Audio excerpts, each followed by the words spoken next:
Cette réunion, cette assemblée plénière, mes chers collègues, est placée sous le signe de la jeunesse.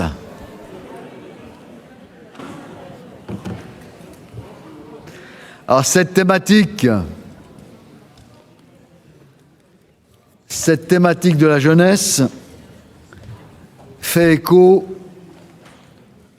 aux nombreux travaux que notre Assemblée a consacrés depuis le début de notre mandature à différentes questions, parfois cruciales pour notre jeunesse en Auvergne-Rhône-Alpes.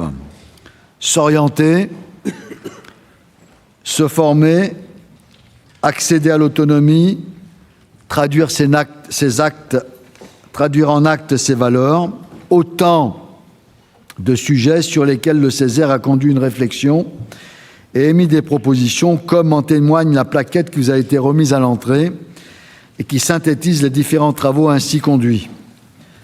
En témoigne aussi l'ordre du jour de cette séance, conforme à la convocation que vous avez reçue. Alors tout d'abord, un premier regard sur la jeunesse d'Auvergne-Rhône-Alpes à travers le projet de contribution élaboré par la Commission 8, amplifier les mobilités européennes et internationales des jeunes d'Auvergne-Rhône-Alpes pour un pilotage stratégique à l'échelle régionale.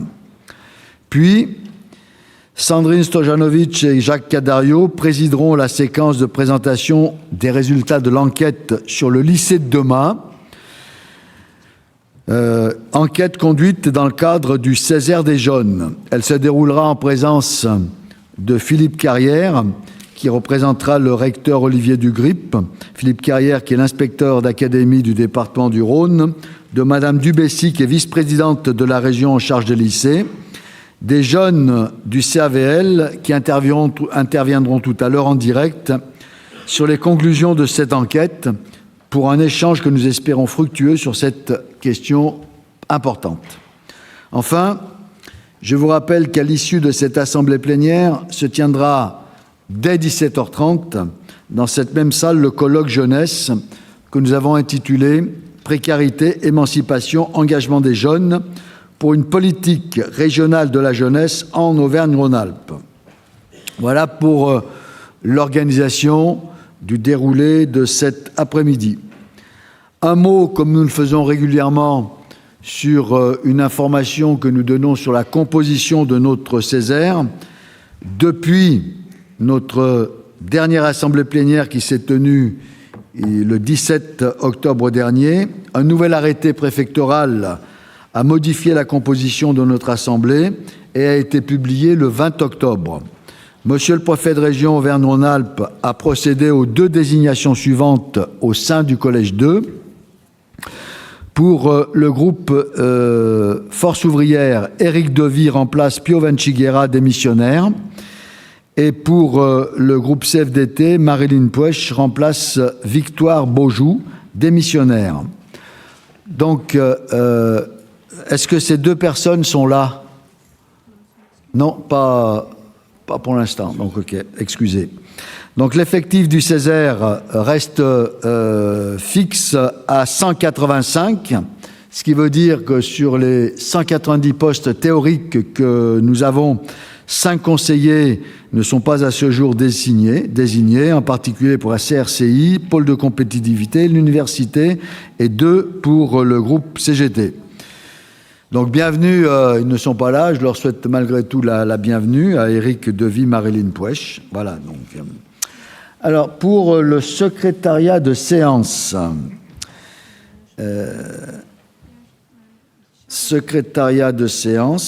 nos collègues sont déjà en place. Merci à vous d'être à cette table. Hein. Donc, vous allez veiller au bon déroulement de cette assemblée, en particulier pour toutes les questions liées au vote. Merci à vous.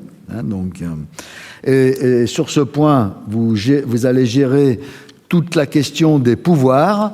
Donc, comme d'habitude, merci de transmettre vos pouvoirs à nos deux secrétaires de séance.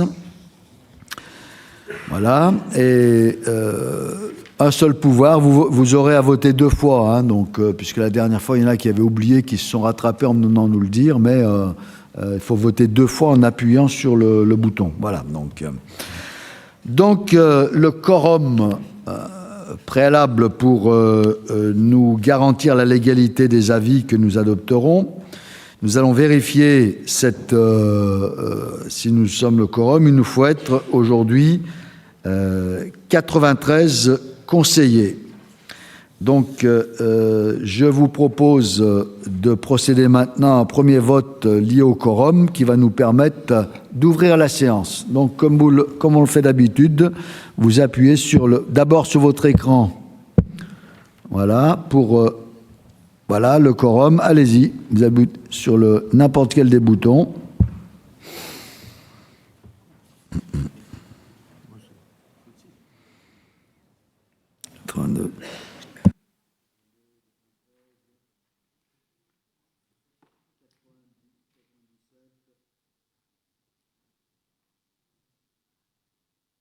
On a pu appuyer sur le bouton, mais écoutez, le résultat est là, le quorum est atteint. Donc, puisqu'il y a 105 personnes qui se sont manifestées, donc nous pouvons délibérer valablement, mais nous revérifierons à chacun des votes l'atteinte du quorum. Donc, nous pouvons ouvrir la séance. Et le premier point de l'ordre du jour, c'est le projet de contribution de la Commission 8, amplifier les mobilités européennes et internationales des jeunes d'Auvergne-Rhône-Alpes pour un pilotage stratégique à l'échelle régionale. Pierre Robillard, rapporteur, si tu veux nous rejoindre, Pierre, en tribune, pour nous présenter ce projet préparé par la Commission 8.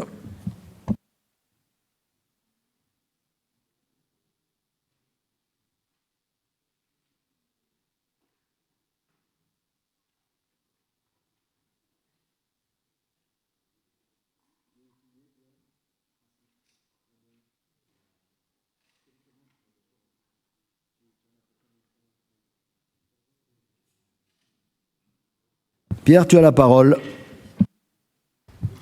Très bien. Merci, Monsieur le Président. Chers collègues, alors, en principe, il y a un PowerPoint qui va être lancé. Oui, c'est Nicole qui va appuyer sur le bouton magique. Je suis censé peut-être appuyer sur quelque chose? Non. C'est la régie qui va lancer. Ah, la régie va lancer. La régie va lancer, puis ensuite, tu poursuivras en appuyant sur le bouton. Oui, tout à fait. Ah, voilà.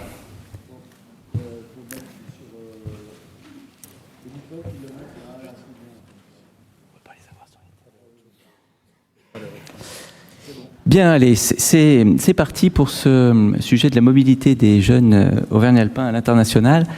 Alors, excusez-moi, je vais être obligé... Ah non, pardon, je vois là-bas, voilà, ça va arriver. J'essaie de me caler sur la vision et ma parole en même temps pour essayer de vous présenter quelque chose qui soit le plus intéressant possible. Alors, ce sujet-là, au sein de la Commission 8, nous est apparu presque comme une évidence, parce que quand on a commencé à imaginer notre sujet suivant, eh bien, nous est apparu comme une évidence qu'il y avait un certain alignement des planètes. C'est-à-dire que, d'une part, vous savez que nous travaillons parallèlement sur les fonds européens, eh bien, le programme Erasmus, qui est devenu Erasmus+, pour la programmation 2021-2027, a vu son budget multiplié par 2. C'est un programme que tout le monde connaît, hein, c'est souvent la porte d'entrée pour la mobilité des jeunes. À côté de ça, on a constaté que l'Union européenne avait lancé un programme destiné aux jeunes sans formation et sans diplôme. Ça s'appelle ALMA, alors c'est un acronyme anglo-saxon, mais enfin retenez-le parce qu'on va en parler dans un instant. Troisième planète alignée, c'est la présidence de l'Union européenne par la République française. Et puis 2022 qui a été décrété par l'Union européenne comme étant l'année de la jeunesse. Alors ça, c'est pour les étoiles, les planètes qui vont dans le bon sens. Et puis, vous savez que l'alignement des planètes, c'est pas forcément toutes des bonnes planètes. Il y a aussi des planètes un peu noires. Et les planètes noires, pour nous, c'était la crise sanitaire. Il n'y a rien de pire pour mettre le frein à la mobilité des jeunes qu'une bonne vieille crise sanitaire comme on n'en avait jamais connue. Vous imaginez bien que ça a bloqué tous les projets. Et puis aussi le Brexit qui a eu son impact, puisque la Grande-Bretagne était la destination favorite des jeunes pour apprendre la langue de Shakespeare et tout à coup le Brexit a mis un terme à tout ça. Alors ça ne veut pas dire qu'on ne peut pas aller en Grande-Bretagne, mais évidemment c'est pas tout à fait la même chose. Donc le contexte que je vous ai rappelé, c'est celui-ci. Alors le déclenchement de la guerre aux portes de l'Europe, évidemment, mais ça c'est venu en cours de traitement. Merci monsieur. De nos travaux, et donc on a essayé d'en tenir compte également, puisqu'il se trouve qu'on travaille aussi là-dessus, comme vous le savez, au sein de la commission 8, où les travaux sont extrêmement riches. Alors, ah zut, oui, c'est inversé, c'est comme en Angleterre, il faut appuyer sur le bouton de gauche pour aller à droite. On a évidemment,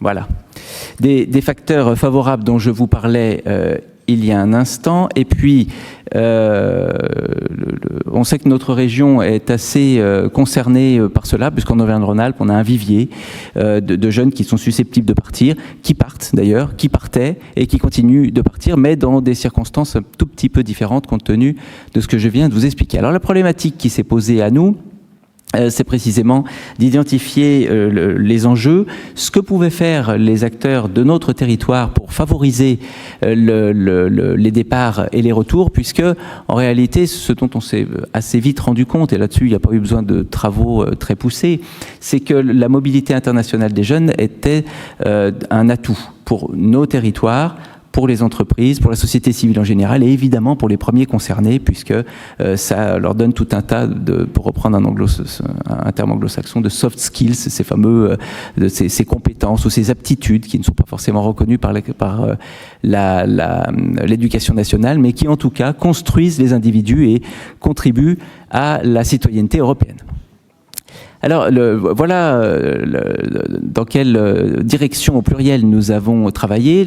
Évidemment, un état des lieux sur lequel je vous ai déjà dit quelques mots. Deuxièmement, focus sur notre région. 3, les freins et les perspectives. Et évidemment, les préconisations. Alors, l'état des lieux, vous avez le rapport, ou vous l'aurez en tout cas dès qu'il sera adopté, je l'espère. Vous verrez que notre principale préoccupation a été de lutter contre des idées reçues. Mais en réalité, j'ai l'impression que tous les travaux du Césaire visent à ça, et pour moi, c'est l'utilité principale du Césaire, de faire en sorte que justement, on arrive avec quelques idées reçues, et grâce aux travaux, grâce aux auditions, grâce à l'intelligence collective des conseillers que nous sommes tous, eh bien on arrive à combattre ces idées reçues-là. Et la première d'entre elles, c'est que la mobilité des jeunes serait, alors maintenant on sait que ce n'est pas le cas, heureusement, réservée aux étudiants en études supérieures. Et ça, c'était ce qu'on pouvait imaginer en tant que parents de jeunes ou de personnes qui ont côtoyé des jeunes qui sont partis à l'étranger. Mais heureusement, ça n'est pas le cas. Et notre principale découverte, si j'ose dire, en tout cas on a vraiment creusé le sujet, c'est que la mobilité internationale s'adressait beaucoup aussi aux apprentis, qui est une population qui bien souvent passe un peu sous les radars, mais qui mérite d'être mise à l'honneur. Et d'ailleurs, nos travaux y ont, je crois, contribué. Oula, pardon, je vais un tout petit peu trop vite cette fois-ci. Et puis oui, deuxième... décidément, pardon... Deuxième focus sur cette première partie d'état des lieux, c'est le fait qu'il existe, en dehors de l'éducation classique, tout un pan qu'on appelle l'éducation non formelle. Alors ça ne veut pas dire que les gens font ce qu'ils veulent dans leur coin et se débrouillent pour les mobilités, mais l'éducation non formelle, ce sont toutes les voies parallèles au schéma classique, et qui font que la mobilité peut prendre des aspects sportifs, culturels, ou même sous forme de chantiers internationaux. Ça, c'est peut-être un peu plus connu, mais en tout cas, ça sort du cadre habituel de l'éducation nationale et de l'éducation supérieure. Alors, voilà la mobilité européenne et internationale dans notre région. Nous avons découvert un foisonnement d'acteurs. Alors, d'un côté, on peut considérer que c'est un signe de diversification et de richesse des acteurs, mais de l'autre, on va voir qu'en réalité, c'est peut-être un peu excessif, puisque tout cela induit un certain nombre d'effets pervers qui ne sont pas extrêmement pertinents et en tout cas pas très constructifs. On a évidemment l'éducation nationale dont je vous ai parlé, les services de l'État qui sont représentés par une délégation régionale académique, Europe et internationale. Alors là, j'ai eu l'occasion de le dire lorsque j'ai présenté d'autres rapports pour la Commission 8, ce qui était vraiment intéressant, au-delà des titres, au-delà des institutions, ce sont les personnes que l'on auditionne, enfin vous le savez aussi bien que moi, hein, puisque dans vos commissions vous auditionnez des personnes qui viennent vous présenter des institutions. On a eu la chance de rencontrer le délégué régional académique, qui était un homme formidable, qui nous a vraiment fait partager sa passion, mais on le sent qu'il est un petit peu seul. Et il ne peut pas tout faire, malgré son enthousiasme, mais toujours est-il que ça existe. On sait aussi qu'au niveau du conseil régional, c'est peut-être là que ça va s'afficher. Voilà. Alors voilà, c'est le DRAEIC dont je viens de vous parler, qui a plein d'idées, mais peut-être des moyens qui ne sont pas à la hauteur. Et voilà, le conseil régional, alors des dispositifs existent, hein, ça je vous apprends rien. Néanmoins, on constate qu'ils sont quand même en diminution. On a 1700 bénéficiaires, alors que notre région compte 1 800 000 éligibles. Hein, vous voyez que le taux est extrêmement faible. On viendra tout à l'heure sur les préconisations pour comprendre pourquoi il y a un tel delta. Toujours est-il qu'il existe des bourses spécifiques, dédiées spécifiquement à la mobilité internationale, mais dont l'enveloppe globale est malheureusement en baisse. Vous le voyez, il y a un recul des interventions et puis surtout le fameux Coremob, le comité dédié à la mobilité qui malheureusement a disparu, mais je ne vous en dis pas plus puisque ça fait partie des préconisations sur lesquelles je vais venir dans un instant. Alors, les freins et les perspectives, là, une fois de plus, on retrouve quelque chose qui, malheureusement, irrigue notre société, ce sont les inégalités. Les inégalités qu'on rencontre sociales, financières, sociologiques, elles sont à l'œuvre dans le cadre de la mobilité des jeunes en Auvergne-Rhône-Alpes, comme partout, hein, comme pour l'accès à un certain nombre de prestations sociales, financières ou professionnelles. On les retrouve également ici, et puis aussi des inégalités territoriales. Hein, les enfants du Rhône ont sans doute plus de chances d'être, éligibles ou, pris par cette envie de mobilité ou susceptibles de la réaliser que des enfants de territoires qui sont peut-être plus ruraux, moins desservis par l'information ou moins entourés. Voilà, on sait que ça existe et on retrouve ici cet aspect pour la mobilité. Puis aussi, on a un certain nombre de freins psychosociaux. Le premier d'entre eux étant le fait que bon nombre de jeunes, mais aussi bon nombre de parents de jeunes, estiment que l'enfant lui-même ne pratique pas assez la langue, et on parle bien souvent de l'anglais, pour pouvoir partir en mobilité. Ce qui est en fait une espèce de croyance limitante, parce qu'en réalité, ce qu'on a appris également au terme de nos auditions, c'est que, contrairement à l'idée reçue principale, le fait de ne pas spécifiquement parler la langue n'est pas un frein, ne doit pas être un frein, parce que précisément, si on part à l'étranger, c'est pour apprendre la langue. Donc, c'est un peu un cercle vicieux, parce que si on pense qu'on ne connaît pas la langue, on ne l'apprendra jamais. Si on continue de réfléchir de cette façon-là, on va voir dans les préconisations comment la Commission 8 propose de sortir de cette ornière. Et puis, les freins à la mobilité longue des apprentis, je fais un tout petit focus, puisque on a eu une expérience extrêmement intéressante sur notre territoire. Alors, c'est un projet qui s'appelle TRAP, T-R-A-2-P, qui veut dire Training for Apprentice. C'est un projet qui est porté au niveau de la région Rhône-Alpes par la Chambre des métiers et de l'artisanat Auvergne-Rhône-Alpes. C'est pour ça que je vous le dis.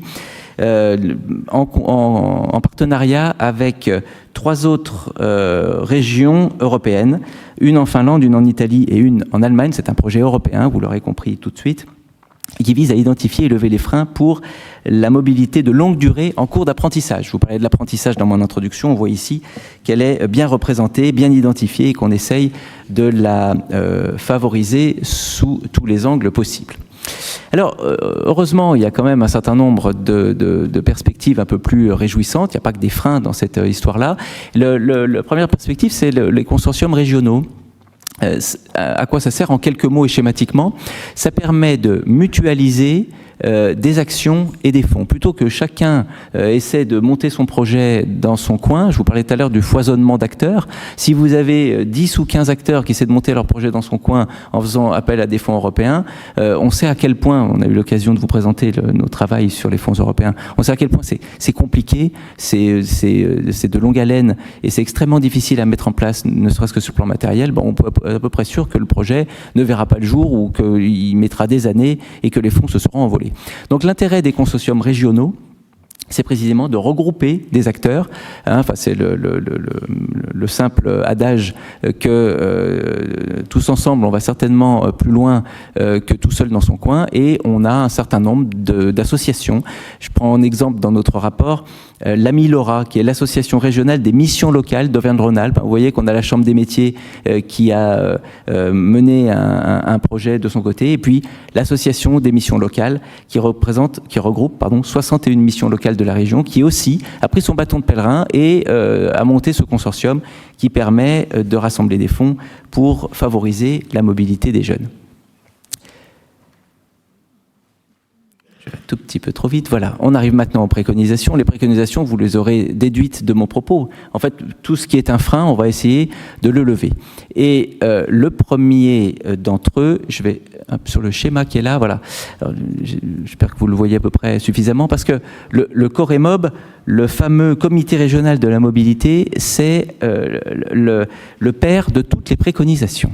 Ce comité régional, qui, comme son nom l'indique, était une instance qui rassemblait l'ensemble des acteurs impliqués au niveau régional pour la mobilité des jeunes, figurez-vous qu'il est mort de ne pas s'en servir. C'est-à-dire qu'il existait lorsque nos deux régions n'étaient pas encore fusionnées, et lui, il n'a pas survécu à cette fusion. Enfin, manifestement, peut-être par négligence, mais en tout cas, il nous est apparu que c'était l'instance absolument à faire renaître de ses cendres pour que, ensuite, toutes les autres préconisations puissent s'y inscrire. Parce que précisément, je vous ai dit tout à l'heure qu'il y avait un foisonnement d'acteurs avec des fonds européens qui sont difficiles à manier. Si précisément au sein du Coremob, tout le monde se parle et les bonnes pratiques remontent au Coremob, ça sera un cercle vertueux cette fois-ci, pour que les choses se passent correctement. Mais ça, c'est une impulsion du Conseil régional. Donc cette préconisation-là, elle est directement liée à nos collègues qui siègent ici dans d'autres circonstances, pour que le Coremob puisse être réanimé et qu'ensuite la machine puisse être relancée. Alors la préconisation numéro 2, elle s'inscrit aussi dans le Coremob. Vous voyez que le schéma qui a été fait, c'est ce fameux cercle vertueux autour du Coremob, c'est la structuration des têtes de réseau. Mais une fois de plus, dès qu'on parle de mobilité, de mobiliser des fonds, qu'ils soient européens d'ailleurs ou pas, c'est la même chose, il est certainement préférable que des têtes de réseau et en l'occurrence des consortiums soient réalisés pour manier les fonds Erasmus+.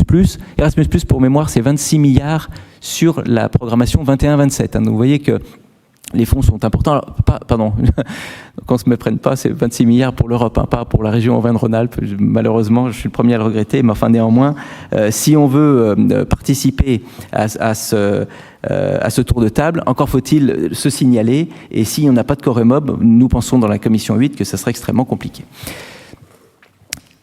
L'axe 2, j'ai oublié de vous donner le titre du premier, mais vous l'aviez compris, c'est structurer et piloter. L'axe 2, avec cette préconisation numéro 3, c'est faire connaître. Puisque, je vous l'ai dit également dans les freins, oui, il y a un foisonnement d'acteurs, mais ce qui est totalement paradoxal, c'est qu'en réalité, ils sont très peu connus. C'est-à-dire qu'on parle de beaucoup de choses, mais les actions concrètes sont méconnues du public auquel elles s'adressent elles-mêmes. C'est-à-dire que les jeunes sont pas au courant, voilà, pour faire simple. Alors que, parce que l'information est totalement éparpillée. Donc nous proposons une plateforme numérique accessible à tous. Alors figurez-vous qu'elle existe. C'est ça qui est le plus fort. C'est-à-dire que comme le Coremob existait et qu'on ne demande qu'à ce qu'il réexiste de nouveau, qu'il renaisse de ses cendres, la plateforme en question, elle existe déjà, elle s'appelle Explore-Aura comme Auvergne-Rhône-Alpes.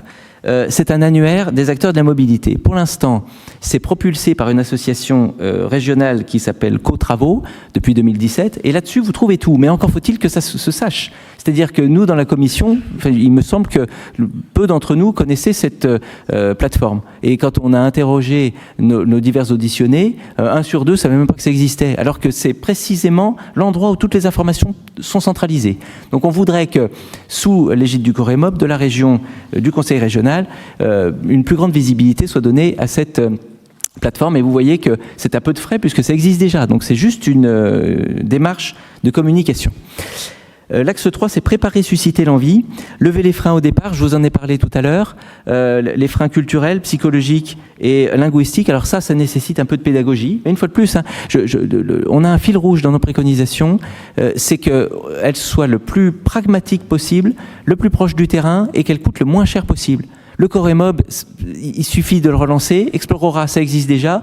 Et là, il faut juste faire passer l'information auprès de tous les éducateurs au sens large, toutes les personnes qui sont au contact du public de jeunes dans leur métier ou dans leur vie associative, pour faire connaître aux jeunes ce qui existe et ainsi les inviter à exercer cette mobilité. Les 2 dernières préconisations ont été rassemblées sous l'axe 4, valoriser, faire savoir en amont, c'est bien, le faire savoir au retour, c'est encore mieux. Vous voyez qu'on veut vraiment amorcer la pompe pour qu'une fois que le mouvement soit lancé, les choses tournent d'elles-mêmes. La valorisation des expériences et le suivi et l'évaluation des projets de mobilité internationale. Un jeune qui part, qui revient, qui partage ses expériences, qui donne envie à ses camarades de son quartier, de sa commune, de partir, de dire pourquoi il l'a fait et qu'ensuite il ait valorisé son parcours, puisqu'on sait qu'ensuite l'employabilité est améliorée. Voilà quelles sont nos préconisations pour que tout cela fonctionne correctement, du moins l'espérons-nous. J'en ai terminé. Je remercie évidemment tous les membres de la Commission 8 pour le travail qu'ils ont fourni au cours de cette année et demie. Le bureau également avec lequel on a bien travaillé, partagé des moments de convivialité. Et évidemment, last but not least, puisqu'on me force à parler anglais, puisque j'ai parlé de la mobilité, on tire notre chapeau à Nicole Daguerre, notre chargée d'études, non seulement pour le travail qu'elle a fourni, dans des délais assez contraints, il faut le dire, mais enfin ça, malheureusement on a l'habitude, mais aussi et surtout en tant que président, je la remercie pour son esprit d'initiative, la participation active qu'elle a pris pour les auditions et nous donner tout un tas de pistes auxquelles on n'aurait sans doute pas pensé nous-mêmes. Merci. Merci Pierre. Donc je vais passer la parole aux intervenants qui souhaitent le faire. Donc appuyez sur le bouton. D'abord Thomas Bonnefoy. Tu viens au pupitre. Thomas.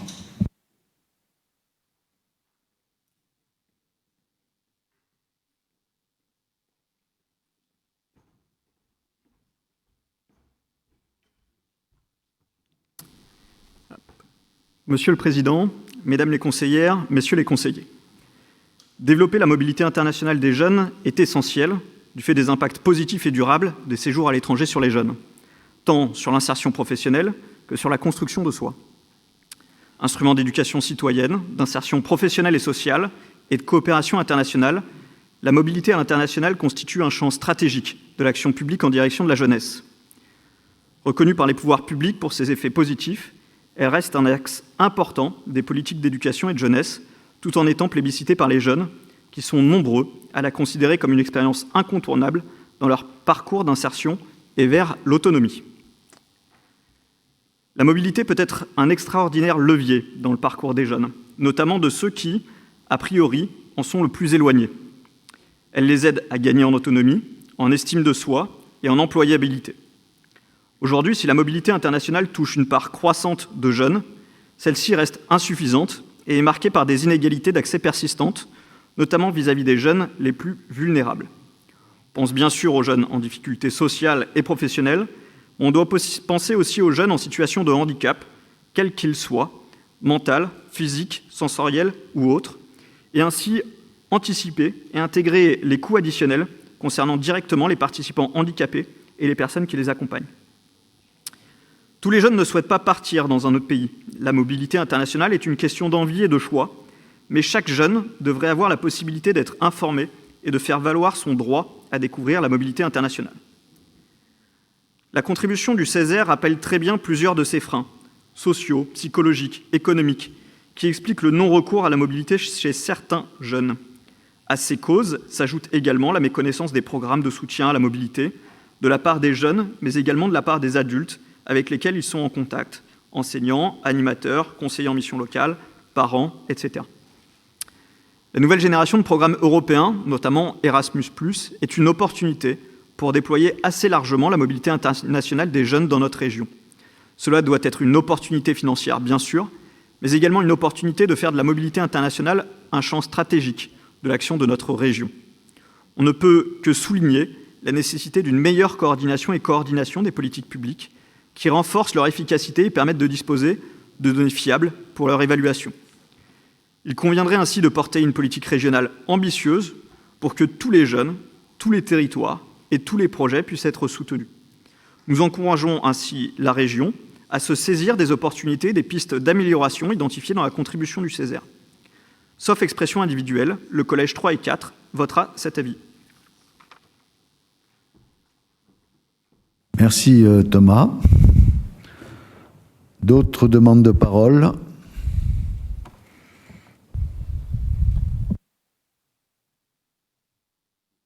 Demande de parole. Ah. Christine? Je n'ai pas eu... Puis... Oui.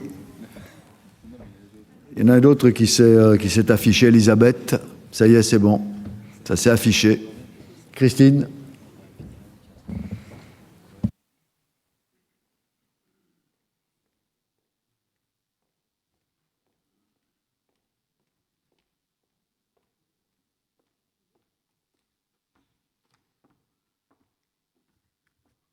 Cher Président, chers collègues, comme l'a dit le philosophe Michel de Montaigne et notre ami Alexis, les voyages forment la jeunesse. D'ailleurs, on croit faire un voyage, mais c'est le voyage qui nous fait, comme le maître des écrivains voyageurs Nicolas Bouvier l'a écrit. La mobilité internationale des jeunes est un sujet d'intérêt récurrent et partagé par les conseillers du Césaire. Ils y voient un levier dans le parcours professionnel, personnel et citoyen de notre jeunesse, mais aussi un outil indispensable pour renforcer le sentiment d'appartenance européen. Autrefois, la mobilité était avant tout considérée comme un échange s'inscrivant dans la bilatéralité interculturelle. Cette vision et ses objectifs ont bien évolué.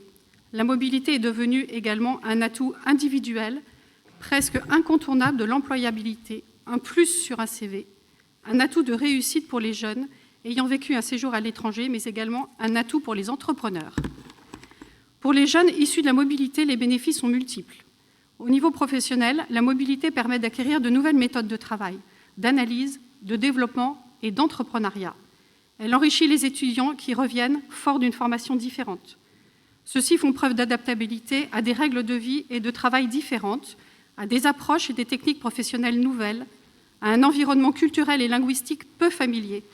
Ces compétences et ces savoir-être sont des atouts pour des jeunes dans leur pays d'origine comme à l'étranger. La mobilité constitue une plus-value pour l'insertion professionnelle.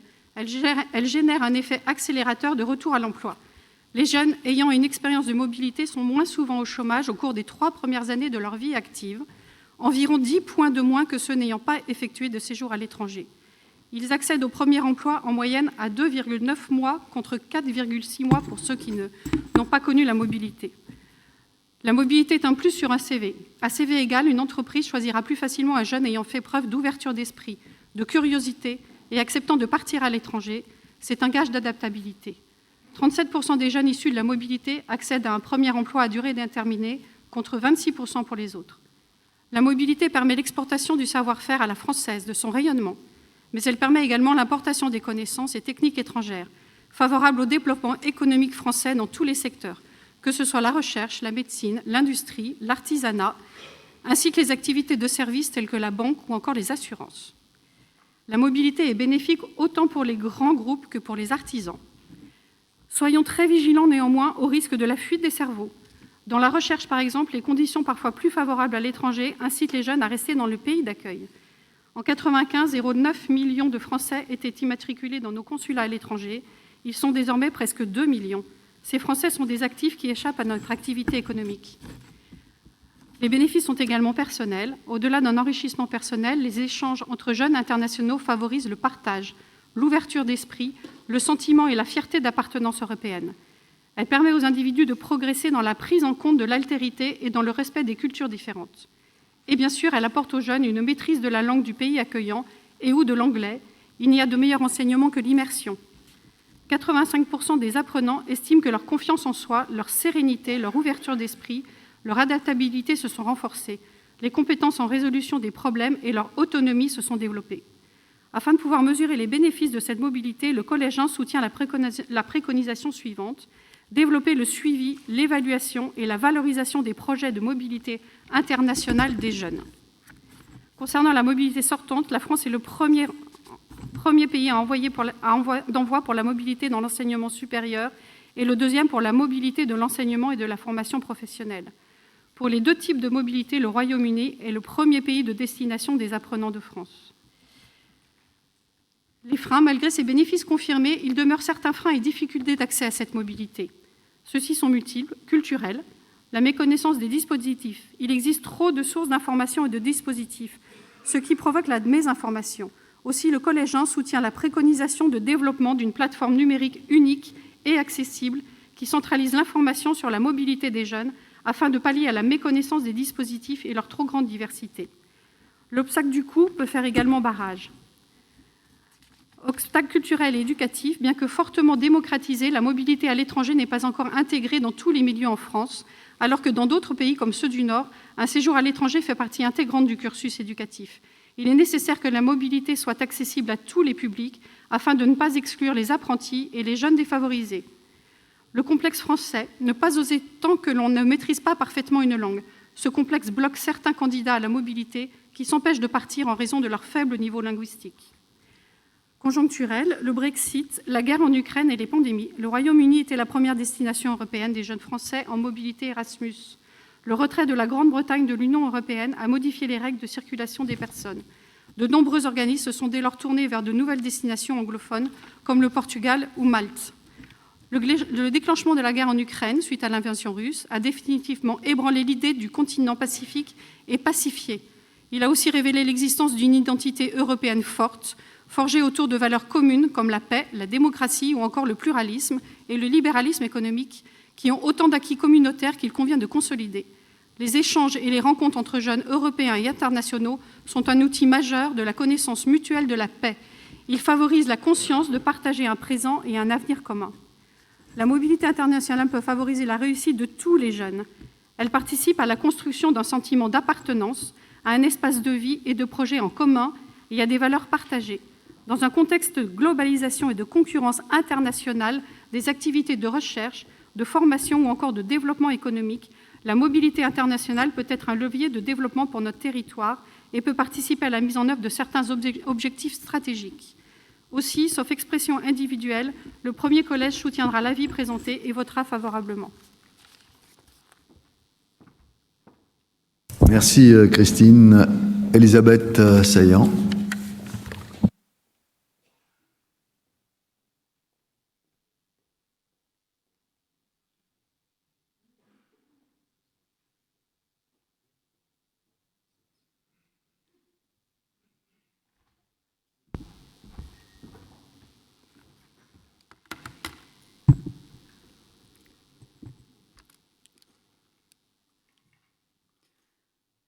Intervention du Collège 2 au nom de la CFDT, CFE, CGC, CFTC, CGT, FSU, UNSA, Solidaire.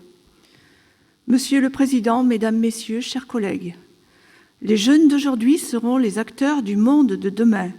Et pour les organisations syndicales signataires, les possibilités de la mobilité transnationale des jeunes lors de leur apprentissage sont un enjeu majeur pour découvrir des savoir-faire, des cultures et des langues différentes, mais surtout développer aussi chez eux des capacités d'initiative pour pouvoir se débrouiller dans un pays étranger et de relations avec les autres, qui souvent sont différentes, ainsi qu'acquérir une citoyenneté européenne.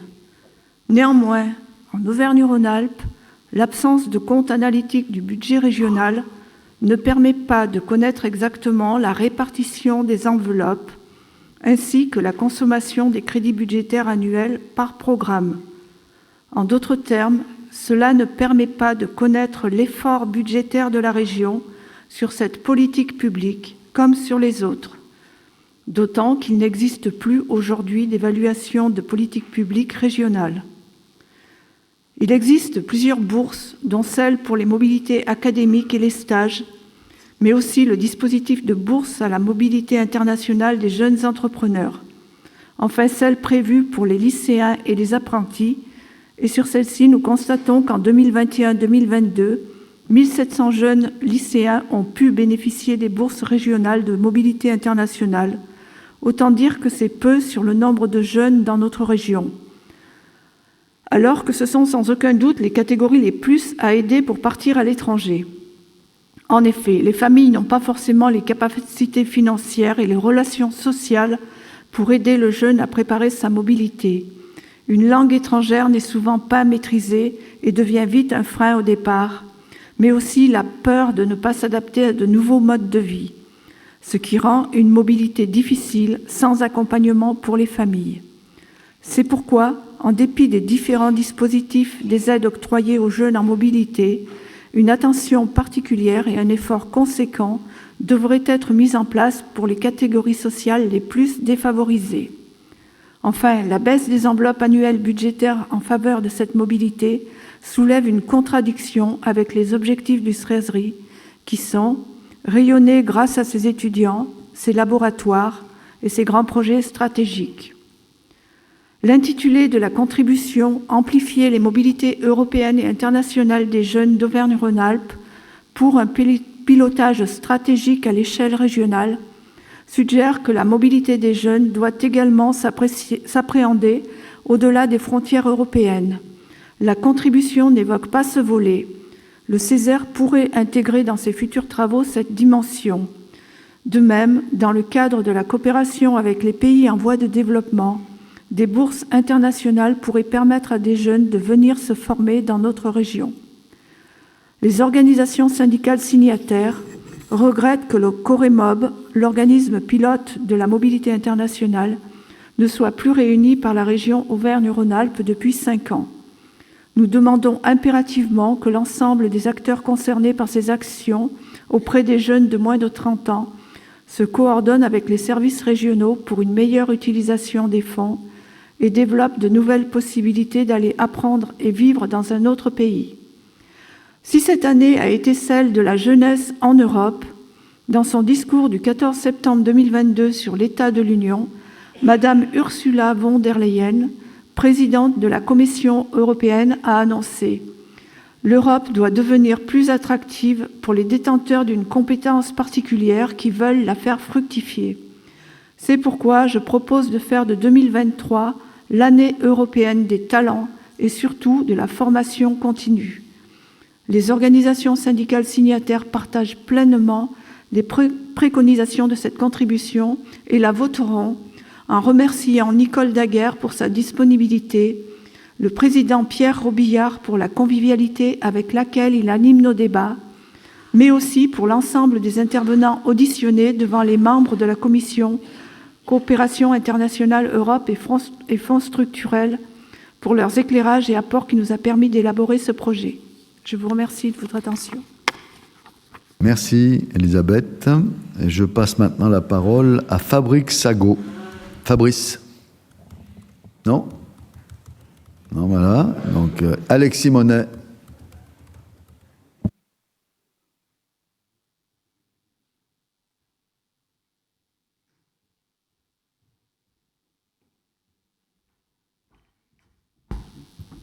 Tu as la parole. Cher Président, conseillers et chères conseillères, j'interviens ici au nom du CRAGEP pour réagir succinctement sur ce rapport. Nous partageons largement les constats présentés par la diversité des actrices en audition et repris justement dans ce rapport. Nous aimerions revenir juste sur les préconisations induites sans reparler du contexte présenté qui a été largement abordé. Nous rejoignons le Césaire sur le besoin de réactiver le Coremop qui existe déjà. Nous sommes toujours prêts pour venir y participer et amener notre pierre à l'édifice. L'appui à la structuration est intéressant, mais je me dois de souligner et de préciser que cet appui doit aussi passer par un véritable soutien financier via des contrats pluriannuels d'objectifs pour permettre aux associations de se concentrer sur leur objet social et non pas sur du remplissage de dossiers plus ou moins techniques, énergivores, n'apportant que de maigres soutiens vis-à-vis des projets associatifs globaux. Il est dommage, par ailleurs, de ne pas avoir fait un parallèle avec nos rapports de la commission jeunesse, sport, culture, éducation populaire et intergénérationnelle et les outils de communication déjà existants sur ce public et d'encourager à développer des sites spécifiques par thématique au lieu de soutenir le réseau d'information jeunesse, par exemple, dont c'est le rôle, d'autant plus qu'il est labellisé Bureau territorial Erasmus+, et reconnu pour son expertise sur le sujet. Il est aussi dommageable que la préconisation 4 sur la levée des freins ne soit pas plus détaillé, notamment en s'appuyant sur les constats qui ont été faits auparavant sur le rôle des associations via le pouvoir de l'engagement, sur la prise de conscience, de confiance et via l'accompagnement gratuit pour les jeunes et leurs familles pour bien préparer leur départ, mais aussi leur retour. Avec ces nuances apportées, le CRAGEP votera naturellement oui à ce rapport. Merci de votre écoute. Merci Alexis. Y a-t-il d'autres demandes de parole? Je n'en ai pas, donc je me tourne vers le président de la commission. Pierre, tu as la parole. Oui, je vous remercie, Monsieur le Président. Je n'ai pas grand-chose à ajouter. Tout a été dit, y compris avec des ajustements qu'on peut sans doute faire, puisqu'on prétend évidemment pas être exhaustif. J'ai bien noté les différentes interventions qui se sont succédées et les améliorations qu'on pourrait apporter à nos travaux. C'est donc à suivre. Merci. Avant de procéder au vote proprement dit, je vais me tourner vers Philippe et Daniel, nos deux secrétaires de séance, pour qu'ils puissent nous indiquer le nombre de votants, c'est-à-dire le nombre de présents, et bien évidemment les procurations. Donc Philippe et Daniel, ou Daniel et Philippe, vous avez la parole. Bien, Président, nous avons 116 présents et 35 procurations. Vous pouvez donner lecture des procurations? Oui. Alors, Pouvier-Bruno donne pouvoir à Murcia-Jarémont. Canet-Fabrice donne pouvoir à Pellors-Pascal. Geldof Nathalie donne pouvoir à Bouvray-Lise. Nathan-Agnès donne pouvoir à Dacosta-Rosa. Salah-Chantal donne pouvoir à Marjorie-Laurence. Ginesté-Fabienne donne pouvoir à Trichard-Alain. Guichard-Karine donne pouvoir à Philippe Faure. Vérac-Éric donne pouvoir à Selma Patrick. Dessin-Aurélie donne pouvoir à Derbomez Provo-Sophie. Borde-Claude donne pouvoir à Parère Daniel. Dessertine-Philippe donne pouvoir à Chabal-Jean. Jouvenceau-Pascal donne pouvoir à Régnier-Frédéric. Martel-Alain donne pouvoir à Flogère Jean-Luc. Piccolo-Maël donne pouvoir à Zaed Ziar. Varichon-Béatrice donne pouvoir à Claverane Jean-Pierre. Doyel-Manon donne pouvoir à Goudard-Comte Marie-Elisabeth. Témur-Hélène donne pouvoir à Blachon-Éric. Thomas-Loïc donne pouvoir à Corio-Valérie. Jouve-Henri donne pouvoir à Saumuro-Marc. Péché-Rémy donne pouvoir à Vigna-Josette. Daniel Patrick donne pouvoir à Rivière-Elisabeth. Foreau-Bernard, pouvoir à Grandjean François.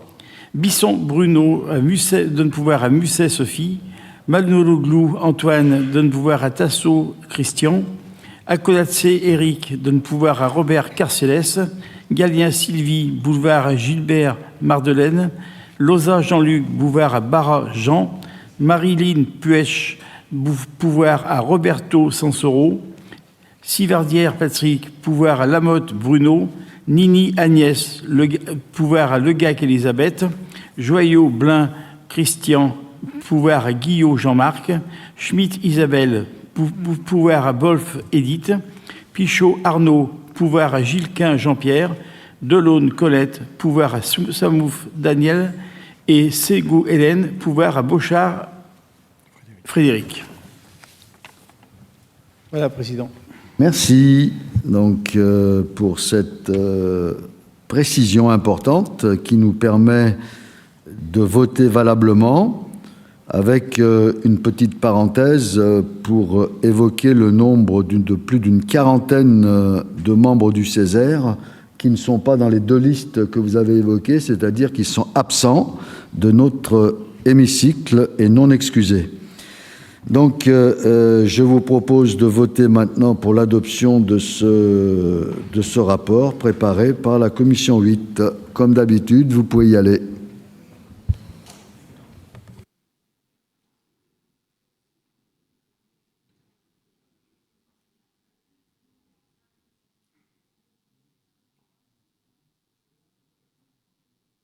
Ceux et celles qui ont un pouvoir, deux fois, il faut appuyer sur le petit bonhomme à côté pour pouvoir voter une deuxième fois.